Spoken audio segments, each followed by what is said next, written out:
बुढ़ापा एक बोझ। नमस्कार दोस्तों, सानिया भुआस स्टोरी चैनल में आप सभी का स्वागत है।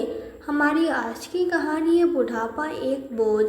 पैरों से लाचार सुधा जी व्हील चेयर पे पीपल के पेड़ के नीचे बैठी सड़क में आने जाने वाले लोगों को निहार रही थी कि कहीं उसके बेटे बहू अभी आ रहे होंगे। लेकिन 3 रात बीत चुकी थी। वो उसी पेड़ के नीचे, लेकिन उसके बेटे बहू का कोई अता पता नहीं था। उनके बेटे बहू ने माँ को डॉक्टर के पास इलाज कराने के बहाने साथ में लाया था, लेकिन गाड़ी खराब हो जाने का बहाना बनाकर माँ को यह कहकर उतार दिया कि माँ, हम गाड़ी को अभी ठीक करवा कर लाते हैं, तब तक आप यहीं बैठिए, जैसे ही गाड़ी ठीक होगी हम आपको लेकर चलेंगे।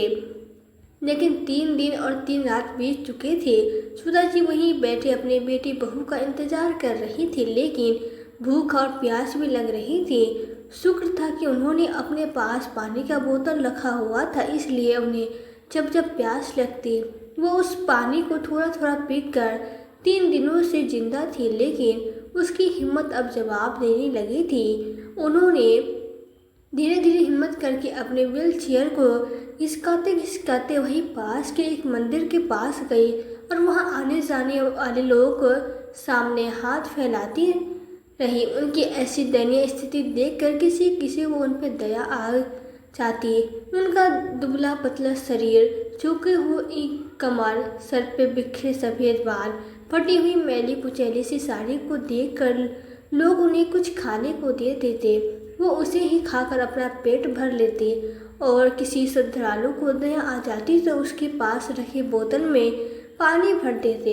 अब उनका पेट तो भर जाता, लेकिन रहने का ठिकाना अभी तक नहीं हुआ था। इसलिए वो सीढ़ियों के पास लगे शेड के नीचे रात में सोने के लिए चली जाती थी। लेकिन बेचारी बूढ़ी अम्मा रात में ठंड से कांपती रहती। उसकी तकलीफ सुनने वाला वहाँ कोई भी नहीं था और वो किसी अपना दुख बताती, इसलिए वो हमेशा अपने आंसू बहाती रहती। दरअसल सुधा जी अपने पति राम लखन जी के साथ एक छोटे से गांव में रहा करती थी। राम लखन जी गांव में अच्छी खासी जमीन थी, जहाँ पे खेती करके मेहनत से भी अपने आजीविका चलाते थे। उनकी एक बेटी गीता और 2 बेटे महेश और उमेश थे। उन्होंने अपने बच्चों को अच्छी पढ़ाई लिखाई करवाई, बेटी की शादी एक अच्छे घर में कर दी और दोनों बेटों की शादी भी करवाई। यही सामाजिक दायित्व निभाते निभाते उनकी पूरी जिंदगी निकल गई, परंतु उन्हें मलाल इस बात का था कि जिन बेटों के लिए उन्होंने अपनी सारी उम्र मेहनत करके में बिता दी, वही बेटे आज उनके पास रहना नहीं चाहते थे।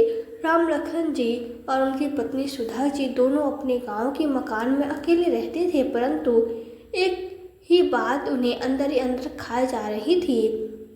मैं अपने दोनों बेटों का अच्छा लाड़ प्यार देकर उन्हें अपने पैरों पर खड़ा किया, परंतु शादी के बाद दोनों ही बिल्कुल बदल गए और बहुएं भी ऐसी मिली जो उनका चेहरा तक नहीं देखना पसंद करती थी। इन्हीं परेशानियों से धीरे धीरे राम लखन जी का स्वास्थ्य बिगड़ने लगा। एक दिन राम लखन जी का गिरते हुए स्वास्थ्य को देखते हुए सुधा जी ने कहा, सुनिए जी, आपकी तबीयत कुछ ज़्यादा ही खराब रहने लगी है। मुझे लगता है हमें अपने दोनों बेटों को बुलाना चाहिए ताकि वो आपका किसी अच्छे अस्पताल में इलाज करवा सके। अब इस उम्र में हम अपने बेटों को नहीं कहेंगे तो किसे कहेंगे? आखिर है तो हमारा खून ही। यदि अब हमारी सेवा नहीं करेगा तो कब करेगा? सुधा जी, तुम सही कह रही हो, मैं कल ही उन दोनों को यहाँ बुलाता हूँ। अगले दिन जब राम लखन जी अपने घर की आंगन की चारपाई में बैठे हुए बेमन से खाना खा रहे थे, उनके चेहरे पे चिंता की लकीरें गहरी रही थी। तभी उनके दोनों बेटे और बहू गांव पहुंच गए। उन्हें सामने बैठा देखकर उनका बड़ा बेटा महेश बोला, क्या बाबूजी, ठीक ठाक तो बैठे हैं आप? आपने तो हमें यूं ही डरा दिया था। राम लखन जी ने अपने बेटे की तरफ देखा तो वो दोनों उन्हें गुस्से भरी निगाहों से देख रहे थे। आदर बहुएं अपने पति को ऐसे घूरी जा रही थी जैसे उन्होंने उन्हें यहाँ लाकर कोई बड़ी गलती कर दी हो। सुधा जी जो गाय को चारा डाल रही थी, उनकी बातें सुनकर हैरान हो गई और उनके पास आकर बोली, क्या तरीका हुआ रे अपने पिता से बात करने का? छोड़ो सुधा, राम लखन जी बोले, मुझे तुमसे कोई खास बात करनी है। मैंने तुम दोनों को अपने पैरों पे खड़ा कर दे चुका हूँ और इस काम में मेरी सारी बचत खत्म हो चुकी है। कुछ दिन पहले मुझे बहुत तेज चक्कर आए और मैं ज़मीन पे गिर पड़ा। जब होश आया तो बहुत तेज सर दर्द था और अचानक खून की उल्टी भी हुई। तबीयत खराब थी इसलिए अस्पताल गया था, लेकिन डॉक्टर साहब ने सारे टेस्ट करने के बाद मुझे बताया कि मुझे कोई गंभीर बीमारी है और यदि समय रहते इलाज हो गया तो मैं बच सकता हूँ। उन्होंने मुझे जल्दी ऑपरेशन करने की सलाह दी है। मैंने तो डॉक्टर को बोल दिया है कि मेरे दोनों बेटे के आने के बाद ही मैं ऑपरेशन करवाऊंगी। बेटा, उम्र के इस पड़ाव में हमें अपने बच्चों के साथ ही ज़रूरत है। मैं चाहता हूँ कि तुम दोनों अब इस गांव में ही रहो। यह मकान मुझे बहुत सूना लगता है। बच्चे भी यहाँ रहेंगे तो समय अच्छे से कट जाएगा और दोनों बहुएं यहाँ रहेंगी तो तुम्हारी माँ की भी मदद हो जाएगी। पिता की बात से दोनों बेटे सहमत नहीं थे। महेश बोला, पिताजी, मैं चाहता हूँ कि आप सारी ज़मीन जायदाद बेचकर हम दोनों के साथ शहर चलिए। उमेश ने भी इस बात पर सहमति जताई। फिर महेश बोला, पिताजी, गांव में रहना हमारा संभव नहीं है। मेरी बैंक में नौकरी है, मुझे वहाँ भी जाना होता है और दोनों बेटे भी अच्छे प्राइवेट स्कूल में पढ़ते हैं। तभी उमेश बोला, पिताजी, मैं तो अपने बेटे का एडमिशन शहर के बड़े स्कूल में करवाया है। मैं तो यहाँ हरगिज़ नहीं रह सकता। लेकिन पिताजी, बैंक में तुम काम करते हो, उस बैंक की एक ब्रांच तो यहाँ भी है ना। फिर तुम ट्रांसफ़र तो करवा ही सकती हो ना। और बच्चों को पढ़ाने के लिए भी यहाँ एक बहुत अच्छा प्राइवेट स्कूल खुला है। देखो बेटा, मुझे लगता है मेरा अंतिम समय नज़दीक आ चुका है, इसलिए मेरी तमन्ना है कि मैं यहाँ समय अपने पोती पोतियों के साथ गुजारूँ।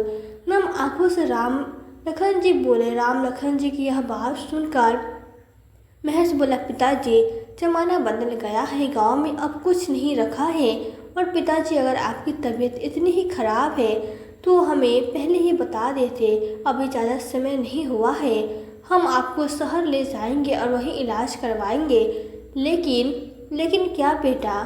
सुधा जी बोली। माँ, पिताजी, आप मेरी बात से नाराज़ मत होना। मैं यह चाहता हूँ कि आप दोनों हमारे साथ शहर में रहिए। अब हम खेती तो कर नहीं सकते, इसलिए मैं चाहता हूँ कि खेतों का बंटवारा कर दिया जाए। उसके बाद हमारी इच्छा, हम उन्हें रखना चाहते हैं या बेचना।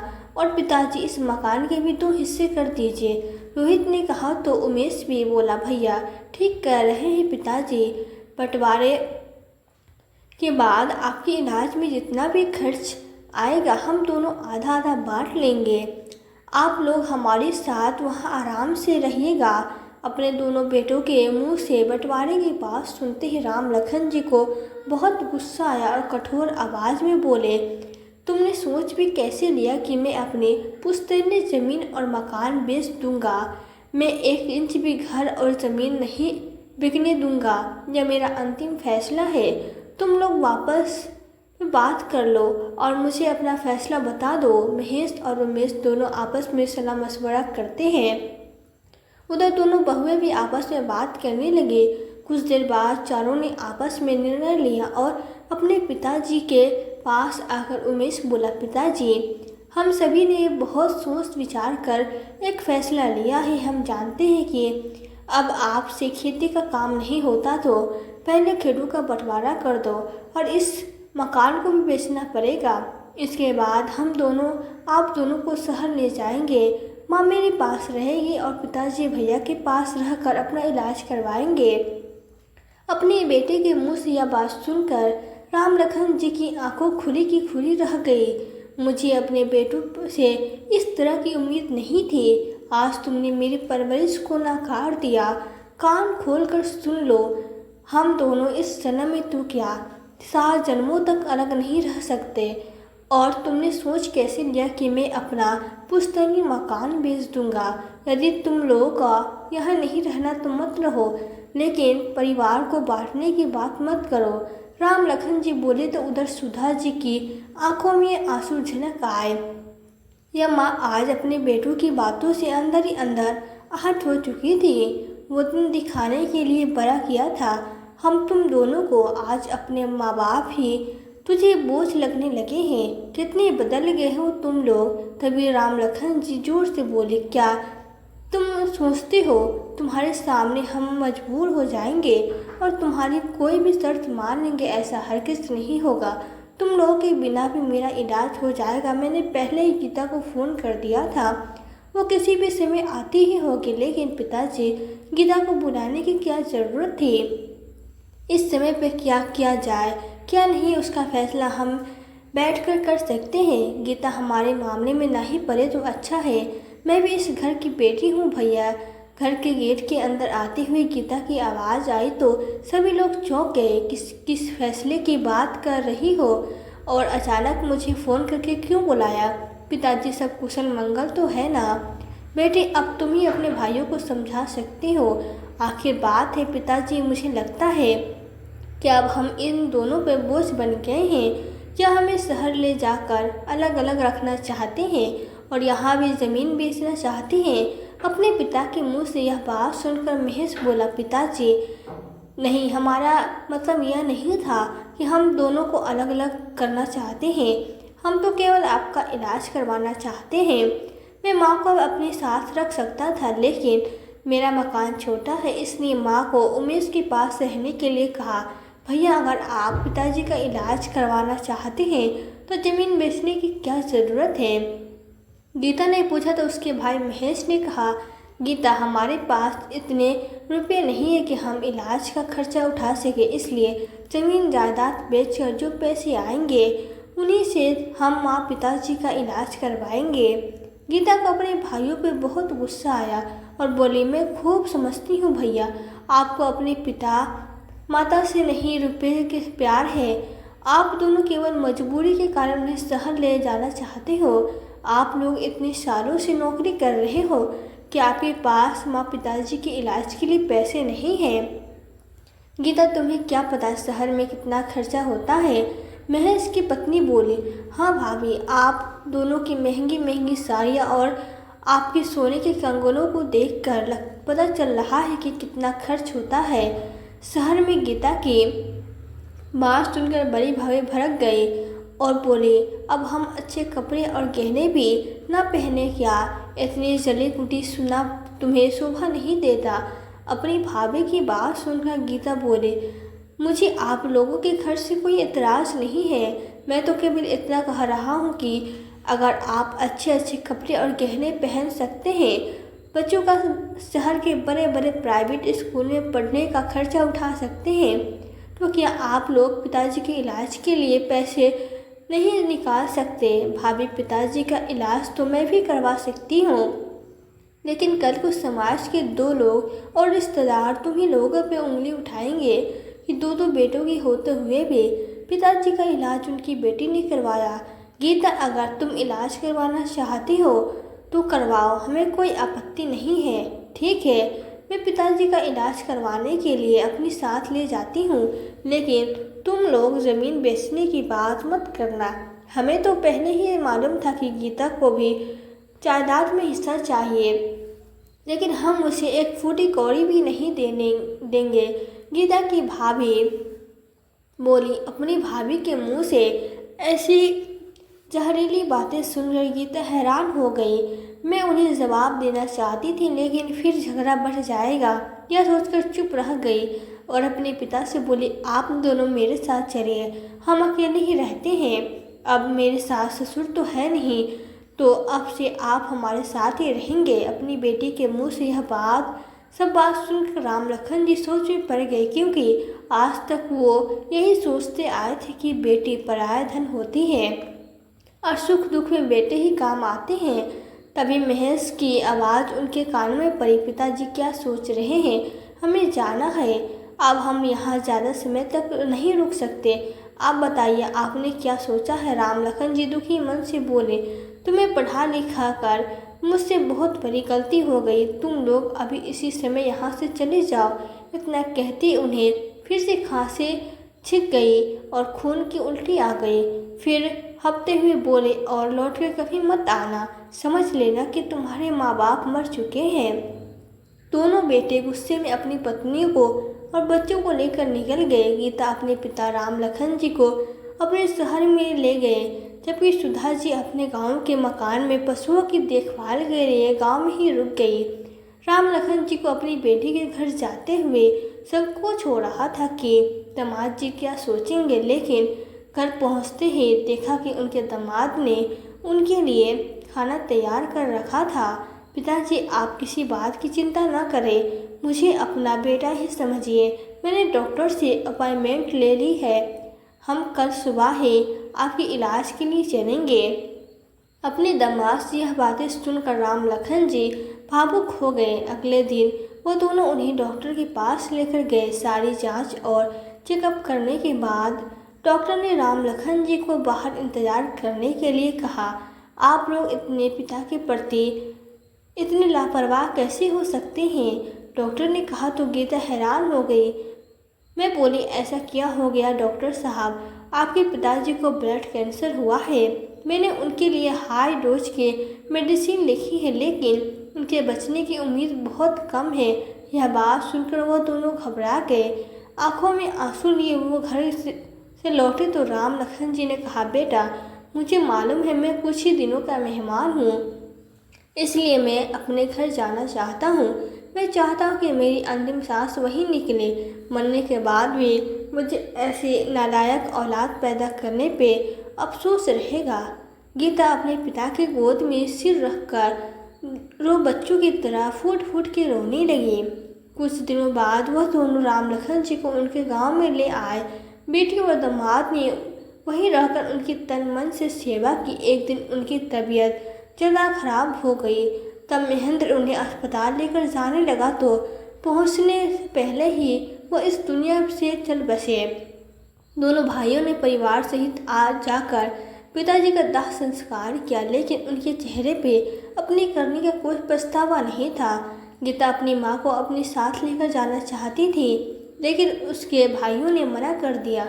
सुधा जी का आशियाना अपने पति की मृत्यु के साथ ही उजड़ गया। दोनों भाइयों की माँ को साथ ले जाने की यूँ तो कोई इच्छा नहीं थी, लेकिन जायदाद के लालच में भी उन्हें अपने साथ शहर ले आए। महेश और उमेश यह समझौता किया था कि माँ को 6-6 महीने अपने अपने पास रखेंगे।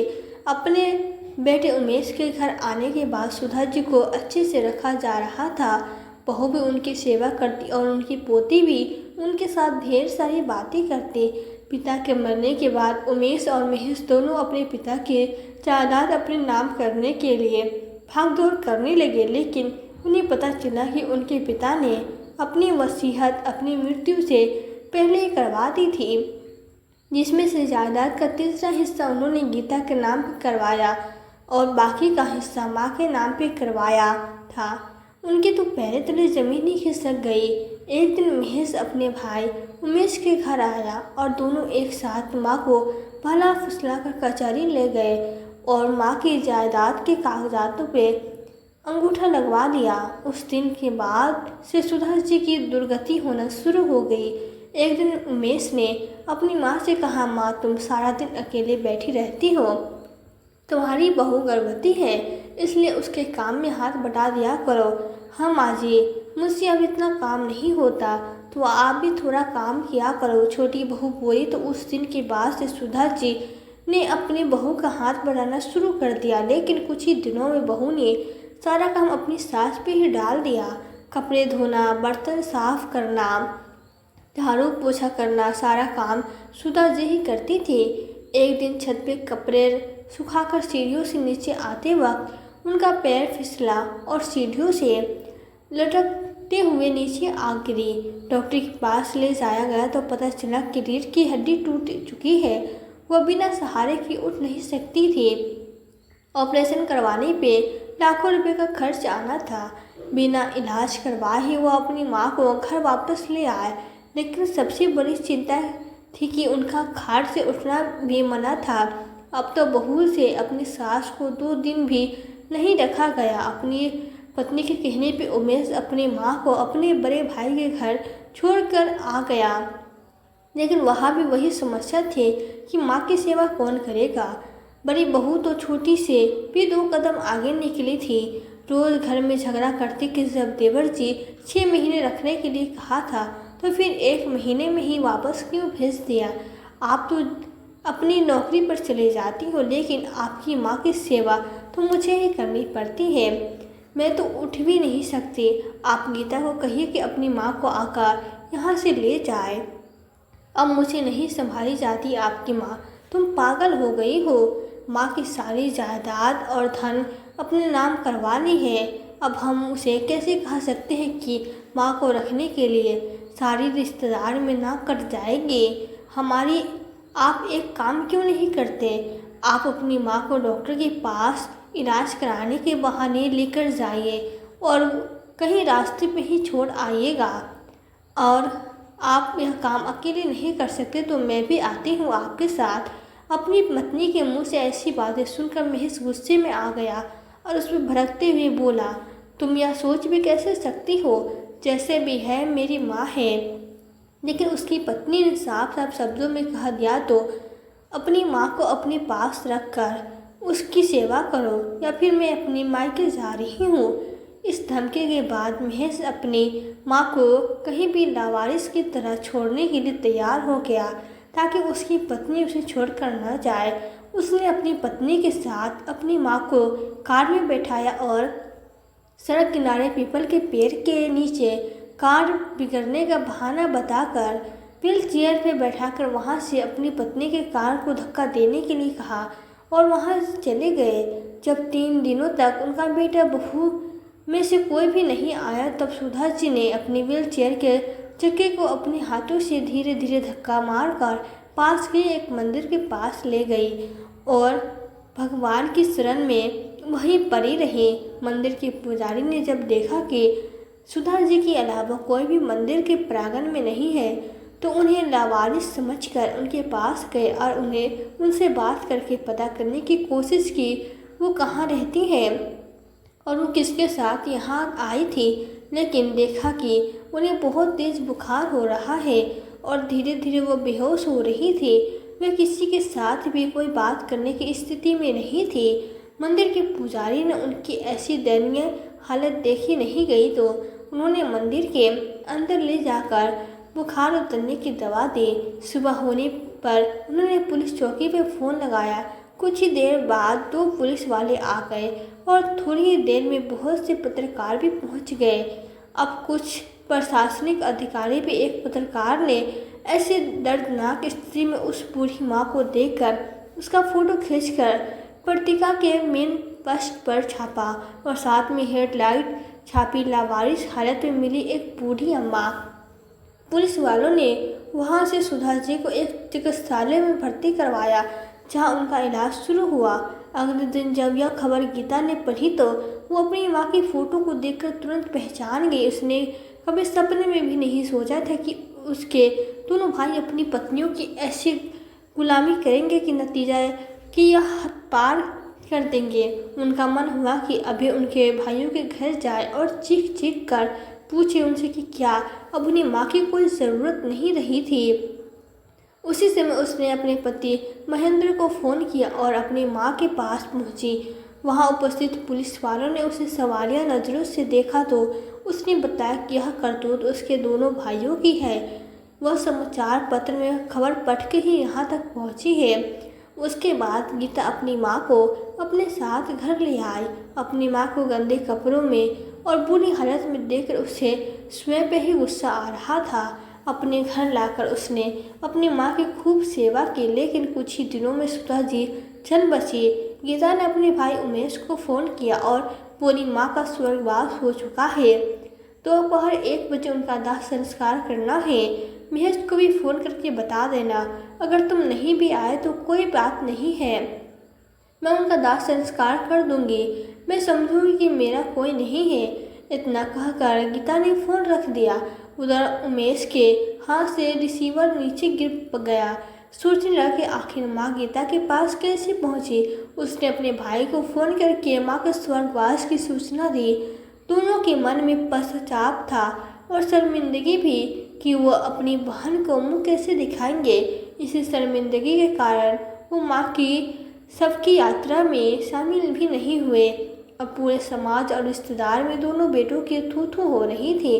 अपने माता पिता को सही समय पर इलाज न मिल पाने के कारण उनकी आश्चर्य मृत्यु हो गीता को बहुत दुख था। इसलिए पिता की जायदाद से मिले हिस्से को बेचकर जो पैसे मिले उसी पैसों को अपने गांव में अस्पताल बनवाने के लिए एक एनजीओ को दान दे दिया, ताकि उसके माता पिता की तरह अपने बेटों के द्वारा सताए गए कोई भी बूढ़ी बीमार लाचार माँ बाप किसी भी बीमारी से तकलीफ न भोगे और उसे उस अस्पताल में आने वाले बुजुर्ग की हर संभव मदद करने की कोशिश की, ताकि अपने माता पिता की आत्मा को शांति पहुंचा सके और उन्हें सच्ची श्रद्धांजलि दे सके।